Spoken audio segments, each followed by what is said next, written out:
আবার চলে এলাম খুব সুন্দর গর্জিয়াস একটা বেনারসি ব্লাউজ নিয়ে। তো ব্লাউজের শুরুটাই দেখাই হাতাটা দিয়ে। হাতাটা এখন এই লম্বা, সবাই তো আড়েই লাগায়, তো আমি এটা লম্বাভাবে লাগিয়েছি পাটটা। আর তার পাশে একটা করে লেস দিয়েছি, কারণ এটা হচ্ছে মানে খুব সুন্দর হাইলাইট করছে লেসটার জন্য। আর এই সামনে গোল গলা, বুক নেক।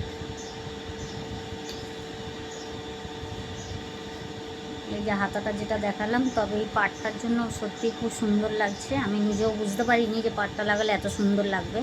তো আমি চেষ্টা করলাম, দেখি কেমন লাগবে। তো সত্যি ভালো লাগছে। তোমরা জানো যে তোমাদের কেমন লাগছে।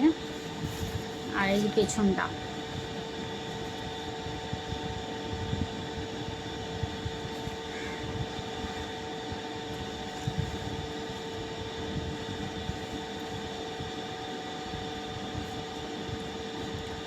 কেউ জানাতে ভুলো না ব্লাউজটা কেমন হয়েছে। আর এই ব্লাউজের রেটগুলো কত হতে পারে, মানে আমাদের এখানে কলকাতায় তো আমার একটা আইডিয়া হিসাবে আমি নিয়ে কলকাতার যেরকম রেট হিসাবে, তো তোমাদের ওখানে কার কত রেট হতে পারে তো প্লিজ একবার জানিও কমেন্ট করে, যে এই ধরনের পার লাগিয়ে একটা মজুরি কত নেওয়া যেতে পারে।